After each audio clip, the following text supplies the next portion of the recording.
वृंदावन में एक महात्मा रहते थे, बड़े सिद्ध महात्मा। उनका 20 वर्ष का जवान बालक मर गया। हमारी उनसे बहुत अच्छी मित्रता थी। तो बहुत दिनों बाद जब हम गए, हमें खबर लगी कि उनका बालक, राजस्थान के रहने वाले थे, उनका शरीर राजस्थान का था, गृहस्थ थे, भागकर वृंदावन आ गए थे। तो बहुत दिनों तक गोवर्धन की तलहटी में रहकर भजन करते थे। तो हमने कहा, बाबा घर नहीं गए, बालक का शरीर पूरा हो गया, आप घर गए? बोले, पंडित जी जाना तो था, लेकिन रेलवे स्टेशन से लौट आए। हमने कहा क्यों? बोले, हमने सोचा घर चले ही गए, अब बालक तो चला ही गया है, घर जाने से वो लौटना नहीं। एक ही बालक था, वो जवान बालक, करंट लग के मरा, एक ही बालक था। बोले, अब बालक तो चला ही गया, कहीं हम घर जाएं, माया हमको घेर ले, वापस यदि हम वृंदावन न आ पाए तो बड़े अपराधी हो जाएंगे। इसलिए हम गए ही नहीं कि बालक चला गया, अब वो लौटना तो है नहीं, पर कम से कम ठाकुर जी के चरण तो ना छोड़े। बात समझ आई? उन्होंने एक बहुत बड़ी बात कही जो हमको बहुत अच्छी लगी। उन्होंने कहा, शास्त्री जी, भगवान की बड़ी कृपा है जो ये घटना घट गई। तो हम बड़े चौंके कि बालक मरने पर भगवान की क्या कृपा है। बोले, यदि बालक रहता, ब्याह की चिंता होती, परिवार की चिंता होती, उसके जीवन यापन की चिंता होती, कभी ना कभी वो मिलने आता, मोह जागता, नाती पोते होते, वो कभी मिलने आते, बाबा बाबा कहते, मोह ममत्व जागता, भजन छूटता, थोड़ा मोड़ा मन वहां जाता। ये भगवान की कृपा है। अब वो चला गया सो सब झंझट खत्म हो। बताओ, भला ये बात किसी और को कह दी जाए तो डंडा लेके हमें खोजेगा कि बड़े बाबा बने, आओ तुम्हारी खपड़िया फोड़े। पर भजनानंदी महात्मा जो होते हैं वो बड़े वीतराग होते हैं। जिन्हें प्रभु से प्रेम होता है उन्हें केवल प्रभु से प्रेम होता है। हमारे एक संत बहुत अच्छी बात कहते थे, जिन्हें भगवान से प्रेम हो जाता है उन्हें फिर संसार फीका लगता है।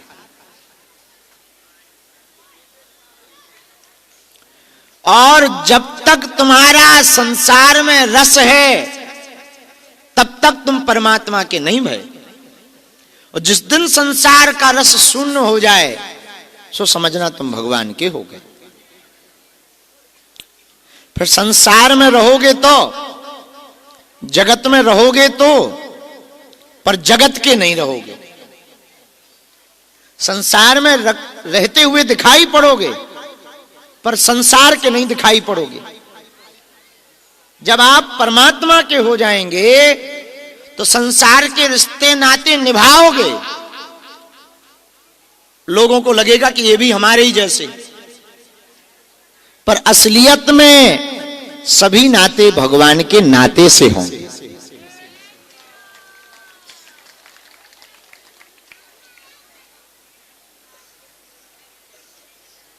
जो मिठाई खा लेते हैं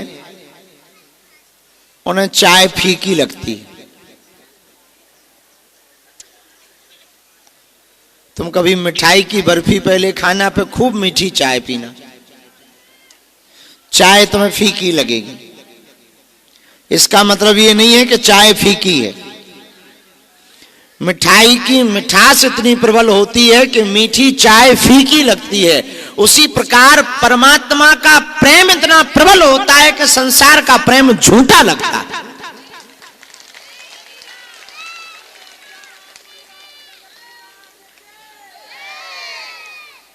इसीलिए आज की इस रात्रिकालीन बेला में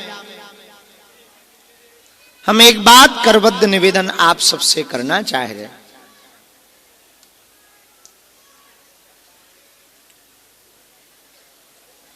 जगत में तो रहो, पर जगत के मत रहो।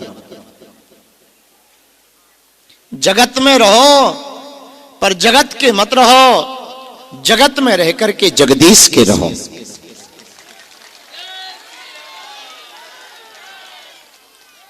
तो ये हमको आज दोपहर की बात है, शायद 2 बजे के लगभग हम निकले थे।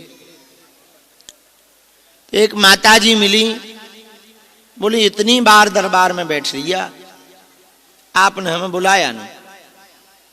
हमने कहा भला करो जो इतनी बार में तुम्हारी अर्जी लगी नहीं। तो वो हमारी तरफ आंखें फाड़ फाड़ के देखने लगी। तो हम कहा ऐसे क्यों देख रही हो? बोली महाराज आप कह रहे हो कि भला हुआ बुलाया नहीं। हम कहे यदि तुम्हें बुला लेते, पर्चा बना देते, काम सफल हो जाता, तो तुम थोड़ी दोबारा आती।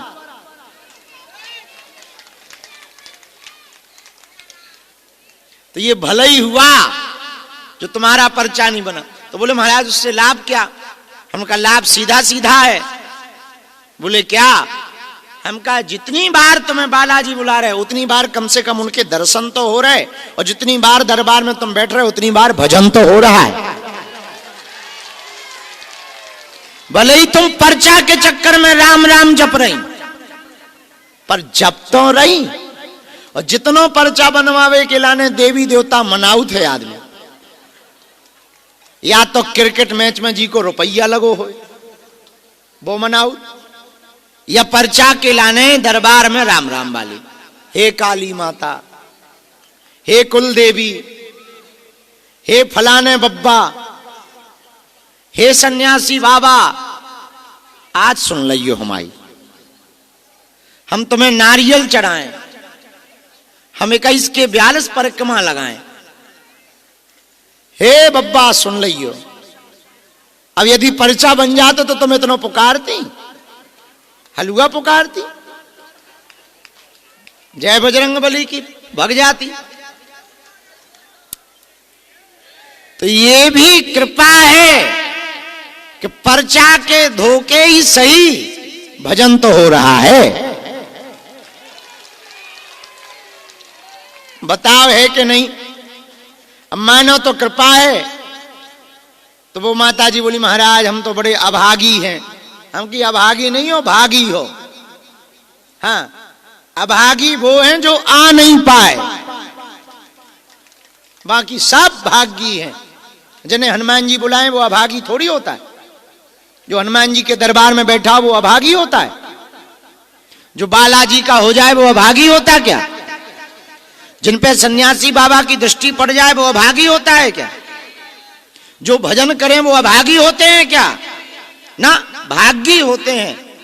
तो ये मन में दुविधा ना रखनी चाहिए कि भगवान हमारी सुन नहीं रहे, नाराज है हमसे, कोई अपराध बन गया, कोई दोष बन गया। ना ना ना, मानो बालाजी ऐसी भाव चाह रहे हैं, तुम और भजन करो, और भजन करो, और भजन करो, और भजन करो। तो तुम्हें प्रसन्न होना चाहिए कि हमको एक बार और भजन करने का मौका बालाजी ने दिया है। ये सोच करके नहीं जाना चाहिए कि हमारी नहीं सुनी है, भगवान हमारी सुनते ही नहीं है। हमारी नहीं सुना था, उपद्रियन की सुन ले और सबकी, हमारी नहीं सुना। अरे तुम्हें भगवान ने और एक मौका दो, भजन करो, क्योंकि मन तो बड़ा चंचल है। हमारे गुरुजी कहते थे, भजन करन में आलसी, भोजन में तैयार, तुलसी ऐसे नर को बार बार धिक्कार। एक गांव में हमारे बहुत अच्छे थे सज्जन, वो गाया करते थे, पूजा सूजा सी लगे सत्तर से भगवान, कुछ लोगों को मंदिर बेरी सो लगे, सो प्राण खाए रामान। हाँ, हमारे गांव में सुनाया करते थे, तो बड़े हंसते रहते थे हम उनकी बात सुनकर। तो हम आपसे कहना चाह रहे, भगवान ने आपकी अर्जी 2-4-6 दरबारों में यदि नहीं सुनी तो आज ही भगवान को तुम डबल धन्यवाद दो कि ठीक नहीं सुनी।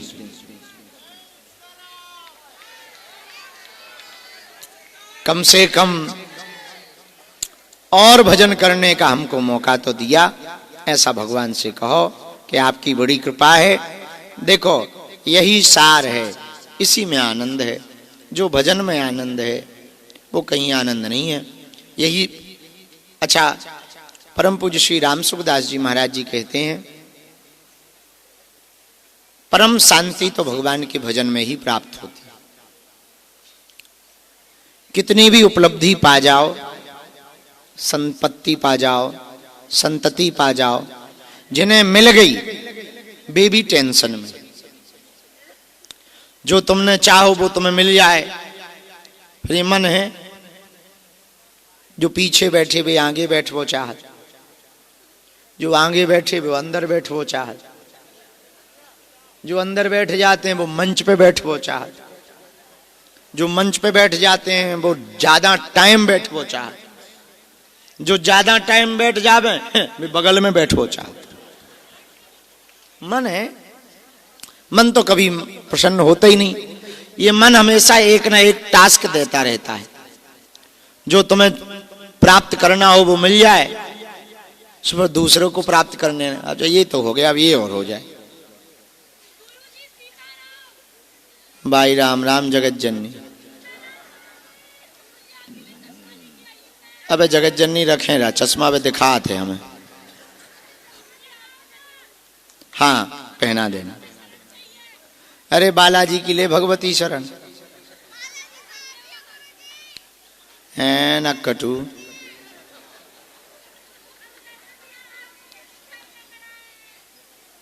आज